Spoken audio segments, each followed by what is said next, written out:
Hello students, पिछली जो videos थी यह हम चैप्टर पढ़ रहे थे विद्युत धारा का चुंबकीय प्रभाव। उसके हमने 3 भाग में 3 वीडियोस में कई सारे चुंबकीय प्रभाव से संबंधित क्रियाकलापों को और अलग अलग विषयों को टॉपिक्स को कंप्लीट करा था। अब अपन एक सबसे महत्वपूर्ण टॉपिक जो काफी प्रैक्टिकल टॉपिक भी है जिसे विद्युत मोटर कहा जाता है, इसका सिद्धांत समझेंगे। हमने सबने कभी भी अपने जीवन में पंखे को, मिक्सर को और दूसरी बहुत सारी चीजें जो रोटेट होती है, जो घूमती है, उनको घूमते हुए देखा है। और एक जिज्ञासा हमारे अंदर सदैव आई है कि आखिर इनमें ऐसा क्या होता है कि करंट के माध्यम से, विद्युत धारा के माध्यम से घूमने लगते हैं। आखिर ऐसा क्या है कि वो इनको घूमने के लायक बनाता है। आज हम इसी को जानने का प्रयास करेंगे। तो कोई भी पंखा, कोई भी कूलर या एसी का कंप्रेसर या फिर और भी कोई सी युक्ति जो घूम सकती है, जो रोटेट हो सकती है, उसके बैकग्राउंड में यानी कि उसका कारण जो है वो है विद्युत मोटर। आज हम समझेंगे कि कोई एक साधारण विद्युत मोटर कार्य कैसे करती है। हम आज अपनी इस वीडियो में विद्युत मोटर के रूप में डीसी मोटर को ध्यान से समझेंगे। आप डीसी मोटर को खिलौने की कोई छोटी मोटर इमेजिन कर सकते हैं। यदि आपने सभी ने खिलौने की किसी मोटर को खोल करके देखा होगा, आपने उसमें जो जो भी चीजें प्राप्त की होगी, देखी होगी, लगभग उनका एक मिलता जुलता मॉडल वाला रूप हम यहाँ पर बोर्ड पर चित्र के रूप में बना चुके हैं। आप और हम उसका साथ साथ में अध्ययन करेंगे। तो सबसे पहले शुरुआत करते हैं कि विद्युत मोटर होती क्या है, हम विद्युत मोटर किसे कहें। तो मोटर का मतलब यह है कि हर वो चीज जो घूम पा रही है हम उसे मोटर कह सकते हैं। सबसे पहली बात तो ये। और विद्युत मोटर किसे कहेंगे कि हर वो युक्ति जो विद्युत की सहायता से घूम सके उसे हम विद्युत मोटर बोलते हैं। ये सबसे महत्वपूर्ण बात है इन सब में। और अब एक अगली चीज कि विद्युत मोटर जो है उसे उसकी आधिकारिक परिभाषा क्या होगी। तो विद्युत मोटर एक ऐसी युक्ति या एक ऐसा यंत्र है जो विद्युत ऊर्जा को यांत्रिक ऊर्जा में बदल देता है। यह परिभाषा है विद्युत मोटर की। यदि आपको एक लाइन में विद्युत मोटर को एक्सप्लेन करने के लिए पूछा जाए या उसकी परिभाषा आपसे पूछी जाए तो आप परिभाषा के रूप में यह लिखेंगे कि विद्युत मोटर एक ऐसी युक्ति है या एक ऐसा यंत्र है या ऐसा एक उपकरण है जो किसी विद्युत ऊर्जा को यांत्रिक ऊर्जा में परिवर्तित कर देता है। क्योंकि यहां पर विद्युत आती है और उसके माध्यम से मोटर घूमती है, और घूमना एक प्रकार की यांत्रिक ऊर्जा है, तो वो घुमा सकती है उसको, इसीलिए इस प्रकार की ऊर्जा को हम यांत्रिक ऊर्जा बोलते हैं। तो यह है विद्युत मोटर। सवाल अगला यह है कि विद्युत मोटर का सिद्धांत क्या है। तो विद्युत मोटर का सिद्धांत हम पिछली वीडियो के अंत में कवर कर चुके हैं कि यदि किसी धारावाही चालक को किसी प्रबल चुंबकीय क्षेत्र में रखा जाए तो उस पर एक बल कार्य करता है। यदि किसी विद्युत धारावाही चालक को प्रबल चुंबकीय क्षेत्र में रखें तो इस पर एक बल कार्य करता है और यह चालक उस बल की दिशा में गति करता है। यह जो है यह विद्युत मोटर का सिद्धांत हो जाएगा। यदि आपको विद्युत मोटर क्या है पूछ लिया जाए तो मैंने अभी आपको जो परिभाषा बताई वो आपको लिखनी है। यदि आपसे विद्युत मोटर का सिद्धांत पूछ लिया जाए तो आप सिद्धांत के रूप में ये लिखेंगे कि यदि किसी धारावाही चालक को किसी प्रबल चुंबकीय क्षेत्र में रखा जाए तो उस पर एक बल आरोपित होता है और वह चालक उस बल की दिशा में गति करता है। इसे हम बोलते हैं विद्युत मोटर का सिद्धांत। अब हम विद्युत मोटर की जो संरचना है और जो उसकी कार्यविधि है उसको भी अब समझ लेते हैं। सर्वप्रथम हम विद्युत मोटर की संरचना को समझते हैं, उसके बाद हम उसकी कार्यविधि को समझेंगे। तो संरचना को आइए देखते हैं और समझते हैं कि संरचना क्या है विद्युत मोटर की। देखिए बच्चों, वैसे तो विद्युत मोटर आपको ऊपर से नीचे की ओर ऐसे टंगी हुई, लटकी हुई दिखाई दे रही है, किंतु आप लोग इमेजिन करेंगे कि ये किसी एक प्रकार की कुंडली है। मैंने एक साधारण सी किताब के माध्यम से समझाने का प्रयास किया है। मान लेते हैं कि ये एक आयताकार कुंडली है। इस आयताकार कुंडली का नाम A, B, C और D है और ये ऐसे क्षैतिज रूप में सामने की तरफ लगी हुई है।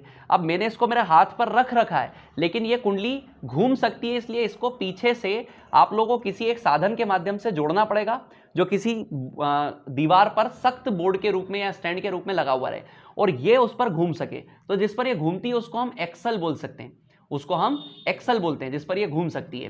तो ये कुंडली आसानी से दोनों ओर घूम सकती है। कुंडली पूरी तरीके से फ्री है, इसको इस ओर या फिर इस दिशा में किधर भी हम लोग घुमा सकते हैं। और इसके आसपास मान लेते हैं कि एक प्रबल चुंबकीय क्षेत्र आरोपित किया गया है। अपन अपने अंडरस्टैंडिंग के लिए अपन इसको ऐसा इमेजिन कर सकते हैं कि एक बहुत बड़ी नाल चुंबक है जिसका N सिरा इस ओर है और जिसका S सिरा इस ओर है, और वो चुंबक इस प्रकार से यहां नीचे की ओर रखी हुई है यू शेप में, और इस चुंबक के बीच में हमने इस कुंडली को रखा है। तांबे के तार से बनी हुई आयताकार कुंडली है, ऐसी पूरी पैक नहीं है। आप बस यहां इमेजिन करेंगे कि तांबे के तार की बनी हुई एक प्रकार की आयताकार कुंडली है जिसमें करंट हम फ्लो करवा सकते हैं, बाहर की तरफ से हम विद्युत धारा इसमें प्रवाहित करवा सकते हैं और उस विद्युत धारा के इसमें प्रवाहित करवाने पर यह किधर भी किसी भी एक दिशा में घूमेगी, क्योंकि इस पर बल लगेगा। क्योंकि इसका सिद्धांत क्या है कि यदि किसी धारावाही चालक को चुंबकीय क्षेत्र के मध्य रखा जाता है तो उस पर एक बल लगता है और ये बल की दिशा में गति करेगी। तो बल की दिशा में या तो इस तरफ गति कर सकती है या इस तरफ। ये अब हम इमेजिन करेंगे, हम देखेंगे कि किस प्रकार ये गति करती है। इससे पहले कि हम इसको गति करवाएं या इस पर बल आरोपित करवाएं या विद्युत धारा को प्रवाहित करवाएं, इसके पहले हम लोग इसकी संरचना को अच्छे से और ध्यान से समझते हैं। यहां मैंने आपको दो स्थितियां दे रखी है, क्योंकि हम इसको पहले आधा घुमाएंगे और फिर पूरा घुमाने की स्थिति को भी हम लोग को समझना पड़ेगा। तो हम प्रथम स्थिति से, हम जो प्रथम स्थिति है, जो मूल स्थिति है, उससे इसको ठीक से समझ लेते हैं। द्वितीय स्थिति से हम इसकी बची हुई स्थिति को ध्यान से समझेंगे, तो इसका नंबर थोड़ी देर बाद आएगा जब हम इसकी कार्यविधि देखेंगे। फिलहाल हम इसकी संरचना देख रहे हैं, तो आप लोग सारे बच्चे इसको ध्यान से समझेंगे। सबसे पहले इसमें होती है एक आयताकार कुंडली। तो ये ABCD जो है, यहाँ पर एक आयताकार कुंडली है। ABCD यहाँ पर एक आयताकार कुंडली है जो तांबे के तार की बनी हुई है। तांबे का एक तार इस प्रकार से मोड़ दिया 4 दिशाओं में, तो उससे बनी हुई कुंडली को हम क्या बोलेंगे? आयताकार कुंडली, जिसका नाम है ABCD। इस ABCD को एक प्रबल चुंबकीय क्षेत्र N और S के बीच में रखा है। तो N और S यहाँ पर क्या है? N और S यहाँ पर क्या है? प्रबल चुंबकीय क्षेत्र। तो यहाँ पर जो चुंबकीय क्षेत्र है वो N और S है। मैं एरो के माध्यम से नहीं दिखा रहा हूँ ताकि आपका चित्र क्लियर रहे, स्पष्ट रहे। यहाँ पर आप लोग देख पा रहे होंगे कि ये जो कुंडली के जो अंतिम 2 सिरे हैं, इन दोनों सिरों पर 2 वलय लगाए गए हैं जो टूटे हुए वलय हैं। और चूंकि ये टूटे हुए वलय हैं, इसलिए इन्हें कहा जाता है विभक्त वलय। मैं यहां पर बता देता हूं आपको, जो विभक्त वलय हैं उन्हें नाम दिया गया है P तथा Q। तो PQ इसमें विभक्त वलय है। लेफ्ट की साइड पर आपको P वलय दिख रहा है और राइट की साइड आपको Q वलय दिख रहा है। यह विभक्त वलय है। यानी कि इस विभक्त वलय का अर्थ समझाता हूं मैं आप लोग को। विभक्त वलय का अर्थ यह है कि यदि करंट इस तरफ से प्रवाहित हो और विभक्त वलय P में आए, तो वो किसी भी प्रकार से डायरेक्टली Q में नहीं जा सकता। उसको अगर Q तक आना है तो करंट को पहले ABCD पूरी कुंडली में प्रवाहित होना पड़ेगा, तब जाकर के वो Q में आ सकता है। वो डायरेक्टली P से Q में नहीं आ सकता। इसीलिए हमने पूर्ण वलय को तोड़ करके विभक्त वलय में परिवर्तित कर दिया। अब आगे की बात, इस विभक्त वलय के बीचों बीच एक बेलनाकार एक्सल होता है, जो आपने आपकी बुक में देखा होगा। अब आप इस एक्सल को, मैं इस एक्सल को सिर्फ डॉटेड लाइंस के माध्यम से दिखा रहा हूं, क्योंकि मुझे चित्र को स्पष्ट रखना है जितना ज्यादा हो सके। तो ये वो एक्सल है जिसके यहाँ धुरी, इस एक्सल को हम एक और चीज बोल सकते हैं, क्या बोल सकते हैं? धुरी। वो धुरी है जिस पर ये घूमेगी, कुंडली जो है घूमेगी। जैसे हमारी पृथ्वी की धुरी पर पृथ्वी घूमती है बीचों बीच से, ऐसे ये कुंडली जो है घूम सकती है। या तो ये ऐसे घूम सकती है या तो ये ऐसे भी घूम सकती है। इनके आसपास X और Y जो संरचना आप लोग देख रहे हैं, इन्हें कहा जाता है कार्बन ब्रश। ये दोनों जो हैं ये कार्बन ब्रशेस हैं। मैं इस तरफ लिख देता हूं, जो X और Y हैं ये कार्बन ब्रश हैं। कार्बन ब्रश का एक सीधा सा काम है कि ये इन दोनों विभक्त वलयों को विद्युत धारा प्रवाहित करते हैं। इनके अंदर ऐसे रोहे होते हैं, रेशे होते हैं, जिनसे विभक्त वलय टकराते हुए करंट प्राप्त करता रहता है। ठीक है ना, लगातार। यदि हम इस यहाँ से किसी तार को जोड़ेंगे तो तार तो विभक्त वलय के घूमते घूमते घिस जाएगा, तो फिर भविष्य में इसको करंट प्राप्त नहीं होगा, विद्युत धारा प्राप्त नहीं होगी। तो कंटिन्यूअसली लगातार उसको विद्युत धारा प्राप्त होती रहे, इसलिए यहाँ पर कार्बन ब्रशेस होते हैं जो इसको कंटिन्यूअसली विद्युत धारा प्रवाहित करते रहते हैं। तो कार्बन ब्रश का काम है विभक्त वलयों को विद्युत धारा प्रवाहित करना। उसके बाद और बाहर की तरफ अगर हम निकले तो एक विद्युत का स्रोत है यहाँ। हालांकि मैंने एक साधारण सा सेल जोड़ रखा है, आप यहाँ इसको एक बैटरी के रूप में इमेजिन करिएगा। ये बड़ा विद्युत स्रोत है, वोल्टेज स्रोत है, जहाँ से हम विद्युत धारा प्रवाहित करवाएंगे। इसका धन सिरा इस तरफ है, इसलिए निश्चित रूप से जो विद्युत धारा बहेगी वो सर्वप्रथम इस दिशा में बहेगी, यानी कि X ब्रश में आएगी और अपना सर्किट कंप्लीट Y ब्रश की तरफ से करेगी। अब आप लोग प्रथम स्थिति को, ये हमारी पूरी संरचना हो गई। एक स्विच है, एक बैटरी है, बाहरी परिपथ में 2 कार्बन के ब्रश हैं X और Y, 2 विभक्त वलय हैं P और Q, एक आयताकार कुंडली है जिसका नाम ABCD है, और उस आयताकार कुंडली को एक प्रबल चुंबकीय क्षेत्र N और S के मध्य में रखा गया है। तो ये हो गई हमारी पूरी की पूरी संरचना। आपको इसको शब्दशः ऐसे ही लिख देना है, संरचना में डैश लगा करके, अगर आपसे विद्युत मोटर पूछा जाए तो। अब बनाते हैं इसकी कार्यविधि पर, आखिरकार ये घूमेगी कैसे। तो कार्यविधि की शुरुआत करने से पहले हम लोग क्या करते हैं कि फ्लेमिंग के बाएं हाथ के नियम को एक बार पुनः रिकॉल कर लेते हैं, फिर से रिवाइज कर लेते हैं। फ्लेमिंग का बाएं हाथ का नियम ये कहता है कि यदि हम अपने बाएं हाथ या वाम हस्त की, ये फ्लेमिंग का वाम हस्त नियम भी इसको बोलते हैं, यदि हम अपने वाम हस्त की मध्यमा, तर्जनी और अंगूठे को इस प्रकार फैलाएं कि वो एक दूसरे के लंबवत हो, तब यदि हमारी मध्यमा उंगली विद्युत धारा की दिशा को, हमारी तर्जनी उंगली चुंबकीय क्षेत्र की दिशा को प्रदर्शित करे, तब लगने वाले बल की दिशा को प्रदर्शित करता है हमारा अंगूठा, यानी कि हमारे अंगूठे की दिशा लगने वाले बल की दिशा को प्रदर्शित करती है। अब इसमें हमें लगाना पड़ेगा बाएं हाथ का नियम।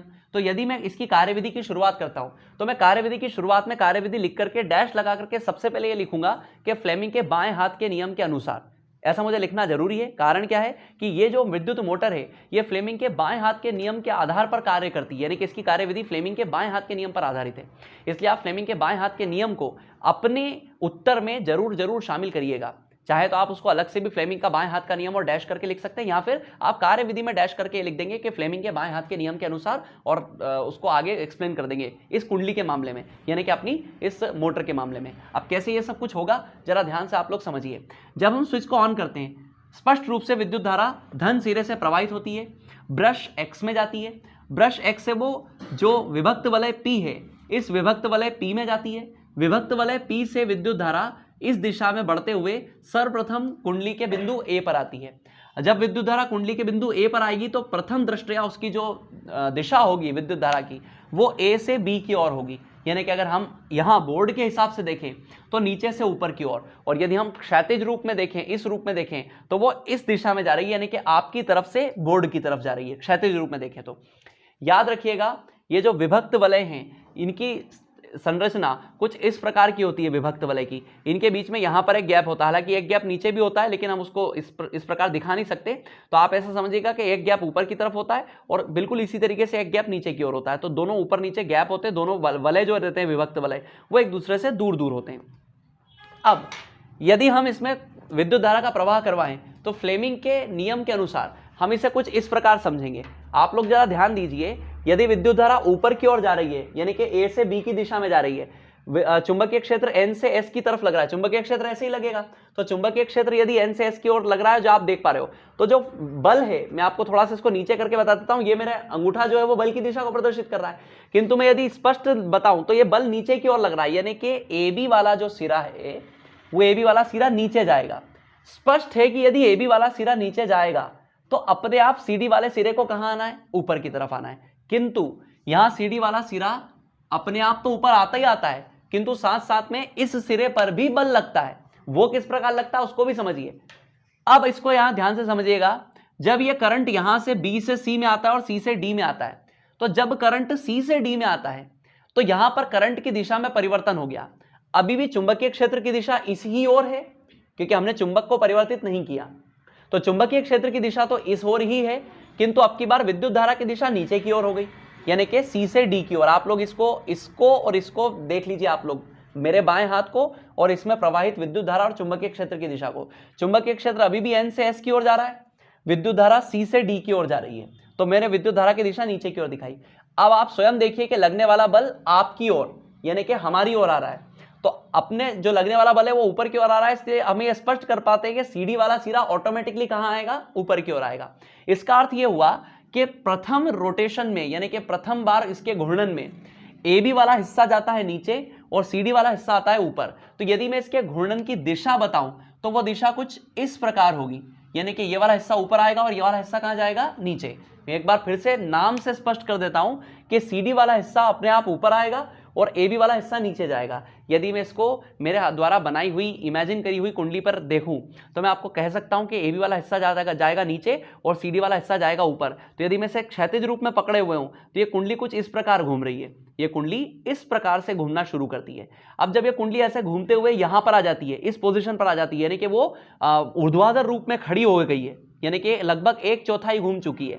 तो जब कुंडली ऐसे 1/4 घूम जाती है तब समस्या ये आती है कि कुंडली इस प्रकार की थी, आप लोग इमेजिन करिएगा, उसमें जो गैप है वो ऊपर की तरफ था, लेकिन जब कुंडली ऐसे ऊर्ध्वाधर होती है इस प्रकार से तो वो जो गैप है वो गैप कहाँ आ जाता है मैं आपको बताता हूँ। आप लोग सोचिएगा कि ये कार्बन ब्रश एक्स है, मेरी ये वाली उंगली कार्बन ब्रश एक्स है और ये जो है ये विभक्त वलय है। जब विभक्त वलय घूमते हैं कुंडली के साथ साथ, यानी कि ये विभक्त वलय पी है और ये विभक्त वलय क्यू है, तो जब विभक्त वलय पी से जुड़ा हुआ कार्बन ब्रश एक्स है, जब ये घूमता है ऐसे घूमते घूमते घूमते घूमते जब ये ऊर्ध्वाधर स्थिति में आता है तो यहाँ पर गैप आ जाता है। गैप आ जाता है मतलब कि इस कुंडली को करंट मिलना बंद हो चुका है। जब कुंडली को करंट मिलना बंद हो जाएगा तो ऑब्वियसली कुंडली घूमना ही बंद हो जाएगी। इसका अर्थ तो ये हुआ कि जब कुंडली इस प्रकार घूम रही है तो यहाँ आकर के कुंडली को रुक जाना चाहिए, लेकिन फिर कुंडली पूरी कैसे घूम जाती है, अपना पूरा जो रोटेशन है वो कंप्लीट कैसे करती है। दरअसल होता ये है कि जब यहाँ से उसको बल लगना शुरू होता है, जब उसको यहाँ से बल मिलना शुरू होता है, तो उसके अंदर इतना इनर्शिया या जड़त्व आ जाता है। आपने 9th में जड़त्व को समझा है। जड़त्व दो प्रकार का होता है, एक रुके रहने का यानी कि एक स्थायित्व का जड़त्व, और एक मूवमेंट का इनर्शिया यानी कि किसी चीज के गति का जड़त्व। तो इसके अंदर गति का जड़त्व आ गया, मतलब एक बार घूमना शुरू हुई तो ऐसा थोड़ी कि यहाँ आकर के रुक जाएगी, इसमें एक स्पीड आ गई ना, एक गति आ गई। गति आ गई तो ये इस गैप को क्रॉस कर जाएगी, और जब ये गति इस गैप को क्रॉस कर जाएगी तो ये वाला जो क्यू वाली, ये जो सर्पी वलय या विभक्त वलय क्यू वाला था, इस विभक्त वलय क्यू का संपर्क अब की बार एक्स से हो जाता है। तो जब ऐसा होता है तो ये अपना हाफ रोटेशन क्या कर लेती है, कंप्लीट कर लेती है, मतलब आधी घूम जाती है। तो मतलब पहले समस्या ये आ रही थी कि जब घूम रही थी ना तो यहाँ आकर के इसका संपर्क टूट रहा था, किंतु वो संपर्क टूटेगा नहीं, वो वापस से किससे जुड़ जाएगा, क्यू वाली से। तो बच्चों जैसे ही हम इसको साथ में घुमाते हैं, जैसे हम इसको इस तरीके से घुमाने का प्रयास कर रहे हैं, जब ये घूमती है तो पहले तो ऊर्ध्वाधर स्थिति में गैप आ रहा था, लेकिन वो गैप हमने इस प्रकार समझ लिया कि वो गैप कैसे फुलफिल होगा या कैसे उस गैप को क्रॉस किया जाएगा, जड़त्व के कारण। इसमें गति का जड़त्व है, तो गति का जड़त्व के कारण वो उस गैप को क्या कर देगी, क्रॉस कर देगी।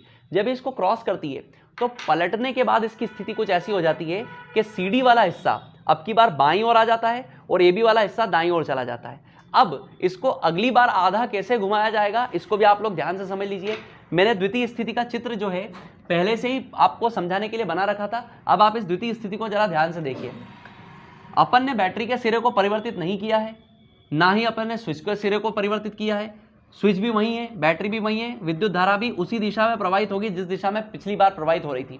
ब्रश एक्स भी अपनी जगह स्थायी है, किंतु जो कि कुंडली घूम चुकी है इसलिए अब की बार विभक्त वलय क्यू बाईं ओर आ जाएगा और कुंडली का सीडी वाला हिस्सा भी बाईं ओर आ जाएगा। कुंडली आधी घूम चुकी है।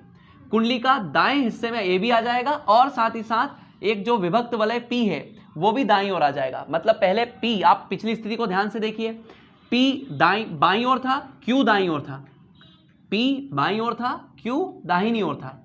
यहां पर क्यू बाईं ओर है और पी दाहिनी ओर चला गया है। मैंने इसका एक्सल नहीं बनाया था तो मैं अभी इसका एक एक्सल तैयार कर देता हूं। एक्सल का अर्थ है वो धुरी जिस पर ये कुंडली घूमेगी। अब हम इसमें फिर से फ्लेमिंग का वाम हस्त नियम लगाते हैं। आप ये जानते हैं कि अब की बार जो करंट है वो सबसे पहले विभक्त वलय क्यू में जाएगा। विभक्त वलय क्यू से होता हुआ वो कुंडली के सिरे डी पर जाएगा और कुंडली के सिरे डी से वो सी तक जाएगा। तो सबसे पहले अपन सिरे सीडी पर, कुंडली के सीडी सिरे पर ये समझ लेते हैं कि इसका अगला रोटेशन किस ओर होगा। कुंडली एक बार की तो घूम चुकी है लेकिन दूसरी बार इसका रोटेशन किस ओर होगा। तो कुंडली का रोटेशन यहां पर देखने के लिए हम लोग इसमें बाएं हाथ का या वाम हस्त नियम लगाते हैं। अब की बार भी विद्युत धारा ऊपर ही जा रही है, चुंबकीय क्षेत्र इस ओर ही लग रहा है और जो बल है वो अंदर की ओर ही लग रहा है, यानी कि यहां पर भी सीडी वाला सिरा कहां जाएगा, अंदर, यानी कि नीचे की ओर। यहां अगर मैं इस तरीके से देखूं तो सीडी वाला हिस्सा नीचे झुकेगा और एबी वाला हिस्सा ऊपर आएगा। अब चूंकि सीडी नीचे जा रहा है तो एबी को ऊपर आना ही चाहिए। यहाँ इसमें आप देख सकते हैं कि ये सीडी है, यदि सीडी वाला सिरा नीचे जाएगा तो एबी वाले सिरे को ऊपर आना ही चाहिए। किंतु यदि आप लोग इसको इस प्रकार से ना भी समझें, ऊपर आने का तो खैर वो स्पष्ट ही है क्या आएगा, किंतु इसमें एबी वाले सिरे में भी बल आरोपित किया जा सकता है। किस प्रकार आरोपित किया जा सकता है कि जो विद्युत धारा आपने सीडी को दी है वो डी से सी और सी से बी होते हुए बी से ए में भी आएगी, और अगर वो बी से ए में आएगी तो उसकी दिशा कुछ इस प्रकार की होगी। चुंबकीय क्षेत्र की दिशा अभी भी बाएं से दाएं की ओर ही है। इस अवस्था में जो बल लगेगा वो हमारी ओर लगेगा, आपकी ओर लगेगा, यानी कि जो ए बी है ये बाहर की तरफ आएगा, यानी कि ऊपर की ओर उठेगा। तो ना सिर्फ सीडी के नीचे जाने पर ए बी बाहर आता है बल्कि ए बी खुद भी अपने ऊपर लगने वाले बल के कारण बाहर आता है, यानी कि यहाँ बल दुगना हो जाता है। तो इस प्रकार बल बढ़ जाने के कारण ये कुंडली वापस से पुनः एक बार और उसी दिशा में घूम जाती है जिस दिशा में ये मूल स्थिति थी। सबसे शुरुआत में ए बी लेफ्ट में ही था। मूल स्थिति से आधी स्थिति हमने इस प्रकार देखी थी कि सीडी आ गया था लेफ्ट में और ए बी आ गया था राइट में। ये एक बार और इसी दिशा में घूम जाती है तो इसका एक रोटेशन कंप्लीट हो जाता है, यानी कि एक घूर्णन पूर्ण हो जाता है। क्योंकि अगर कोई मोटर एक घूर्णन अपना सेम दिशा में पूरा कर लेगी तो इसका अर्थ हुआ कि वो कई बारी उसी दिशा में घूम पाएगी। तो ये कुंडली जो है ये अपना दूसरा रोटेशन भी, दूसरा वाला घूर्णन भी पूर्ण कर लेती है, और अगर वो एक दिशा में अपना घूर्णन पूर्ण कर पा रही है तो वो कंटिन्यूअसली उसी दिशा में घूमती रहेगी। तो इस प्रकार कुंडली अपने कई रोटेशन पूर्ण कर पाएगी, यानी कि कुंडली को एक बार पूरा घूर्णन एक दिशा में यदि हम करवा सकते हैं तो फिर वो कंटिन्यूअसली घूमती रहेगी। यहाँ पर कुछ बातें हैं जो बहुत महत्वपूर्ण है, जो आपको पता होनी चाहिए कि ये जो विभक्त वलय होते हैं Q और P, यह विभक्त वलय बहुत महत्वपूर्ण भूमिका यहां पर निभाते हैं कि कुंडली एक ही दिशा में घूमती रहे। दरअसल बात यह है कि यहां वलय विभक्त हो जाता है, यानी कि विद्युत धारा सिर्फ एक दिशीय हो जाती है, यानी कि विद्युत धारा प्रथम अर्धचक्र में ए से बी से सी से डी में जाती है और द्वितीय अर्धचक्र में डी से सी से बी से ए जाती है। यानी कि यहां पर विद्युत धारा की दिशा कुंडली के अंदर दोनों अर्धचक्रों में बदल गई, परिवर्तित हो गई। पहले वो ए बी सी डी थी, प्रथम अर्धचक्र में उसकी दिशा ए बी सी और डी थी, जबकि द्वितीय अर्धचक्र में उसकी दिशा डी सी बी से ए हो जाती है। यानी कि ये जो सर्पी वलय हैं ये हर अर्धचक्र में विद्युत धारा की दिशा को कुंडली के अंदर विपरीत कर देते हैं, बदल देते हैं, परिवर्तित कर देते हैं। इसलिए इन सर्पी वलयों को दिक् परिवर्तक कहा जाता है। इन सर्पी वलयों को हम बोलते हैं दिक् यानी कि दिशा और परिवर्तक यानी कि परिवर्तन कर देने वाले, तो इन्हें हम कहते हैं दिक् परिवर्तक। तो यदि प्रश्न आए कि सर्पी वलयों को दिक् परिवर्तक क्यों कहा जाता है, तो आप ये कहेंगे कि किसी विद्युत मोटर में हर अर्धचक्र के दौरान सर्पी वलय जो होते हैं वो विद्युत धारा की दिशा को कुंडली में विपरीत कर देते हैं या फिर परिवर्तित कर देते हैं। जहां एक और प्रथम अर्धचक्र में विद्युत धारा की दिशा कुंडली के अंदर ए से बी से सी से डी होती है, वहीं द्वितीय अर्धचक्र में उसकी दिशा डी से सी से बी से ए हो जाती है। तो यहां पर कुंडली के अंदर विद्युत धारा की दिशा में हर अर्धचक्र में परिवर्तन होता है। यह परिवर्तन करने का काम सिर्फ और सिर्फ कौन करते हैं? सर्पी वलय या विभक्त वलय। सर्पी वलय नहीं बोलते इनको, विभक्त वलय बोलते हैं, क्योंकि ये टूटे हुए होते हैं। तो जो कि ये टूटे हुए विभक्त वलय हैं, इसलिए विभक्त वलय इस काम को करते हैं। तो विभक्त वलयों को हम लोग क्या बोलते हैं यहाँ पर? दिक् परिवर्तक। तो विभक्त वलय ऐसा क्यों कैसे कर पाता है वो भी हम आपको समझाता हूं। मान लो कि अब अपना ये कंप्लीट हो चुका है, इसलिए मैं इसमें एक रफ वर्क कर रहा हूं। मान लो कि ये विभक्त वलय ना होते हुए सर्पी वलय होता, यानी कि पूर्ण वलय होता, तो इस अवस्था में यह होता कि आप विद्युत स्रोत से निकली हुई विद्युत धारा ऊपर भी जाती और वलय को पार करके और इस क्यू वाले वलय में भी चली जाती, यानी कि दोनों ओर विद्युत धारा प्रवाहित होती। जब विद्युत धारा दोनों ओर प्रवाहित होती तो दोनों तरफ बल लगता, और दोनों तरफ बल लगता तो ये जो कुंडली है ये इस प्रकार होती रहती, मतलब इधर जाती और वापस आती, फिर इधर जाती और फिर वापस आती, क्योंकि दोनों दिशाओं में बल लगता। कुंडली अपना पूरा एक चक्र पूर्ण नहीं कर पाती। तो विभक्त वलयों का एक बहुत बड़ा फायदा ये होता है कि ये मूल रूप से किसका कार्य करते हैं? दिक् परिवर्तक का। और इसके अलावा ये इस बात को भी इंश्योर करते हैं, इसी के रूप में इस बात को इंश्योर करते हैं या इस बात को तय करते हैं कि करंट सिर्फ और सिर्फ एक बार में एक ही दिशा में जाए, और इसके कारण जो कुंडली होती है वो अपनी धुरी पर एक पूर्ण चक्र पूर्ण कर लेती है, पूर्ण घूर्णन कंप्लीट कर लेती है। अगर ऐसा ना हो तो वो अपना घूर्णन पूर्ण नहीं कर पाएगी। तो ये भी बहुत महत्वपूर्ण चीज़ है कि जो सर्पी वलय या विभक्त वलय होते हैं, ये विभक्त वलय क्या कार्य करते हैं या इन्हें दिक् परिवर्तक क्यों कहा जाता है। तो आपको पता होना चाहिए कि ये हर अर्धचक्र के बाद में कुंडली के अंदर विद्युत धारा की दिशा में परिवर्तन कर देते हैं, इसीलिए इन्हें दिक् परिवर्तक कहा जाता है। अब ये एक चीज हो गई। दूसरी चीज, आप लोग ये जरूर ध्यान दे रहे होंगे कि कुंडली में विद्युत धारा की दिशा परिवर्तित हो गई, लेकिन मूल दिशा वही है। पहले भी वो करंट ऐसे ही जा रहा था, अगर आपकी तरफ से देखा जाए तो घड़ी की सुई की दिशा में या दक्षिणावर्त, और अभी भी करंट दक्षिणावर्त ही जा रहा है। तो वैसे तो करंट दक्षिणावर्त ही चलता है, लेकिन कुंडली के सिरे परिवर्तित हो जाते हैं, इसलिए हम ये कहते हैं कि इसमें करंट की दिशा में क्या हो गया? परिवर्तन हो गया, विद्युत धारा की दिशा में परिवर्तन हो गया। और ये परिवर्तन करने का काम कौन करते हैं? विभक्त वलय। इसीलिए इन्हें क्या कहा जाता है? दिक् परिवर्तक। अब अपन कुछ प्रश्नों को डील कर लेते हैं, कुछ प्रश्नों को समझ लेते हैं, उसके बाद अपन लोग अगला टॉपिक समझेंगे, ये जो है इलेक्ट्रोमैग्नेटिक इंडक्शन, यानी कि वैद्युत चुंबकीय प्रेरण। पहले कुछ प्रश्नों को देखते हैं। पहला प्रश्न है, फ्लेमिंग का वाम हस्त नियम लिखिए। बच्चों सीधी सी बात है, फ्लेमिंग का वाम हस्त नियम आप लोग अच्छे से जानते हैं। मैं एक बार उत्तर के रूप में से बता देता हूं, जिसको आप शब्दशः लिख सकते हैं। यदि फ्लेमिंग के वाम हस्त नियम के अनुसार यदि हम अपने वाम हस्त यानी कि बाएं हाथ की तीनों उंगलियों मध्यमा, तर्जनी और अंगूठे को इस प्रकार फैलाएं कि ये तीनों एक दूसरे के लंबवत हो, तब यदि हमारी मध्यमा उंगली विद्युत धारा की दिशा का प्रदर्शित करे, हमारी तर्जनी उंगली यदि चुंबकीय क्षेत्र की दिशा को प्रदर्शित करे, तब हमारा अंगूठा लगने वाले बल की दिशा को प्रदर्शित करता है, या अंगूठे की दिशा लगने वाले बल की दिशा को प्रदर्शित करती है। यही आपको अपने उत्तर में लिख देना है और आपको इस प्रकार से नियम बना देना है या इस प्रकार का चित्र बना देना है। तो ये आपके पहले प्रश्न का उत्तर हो गया।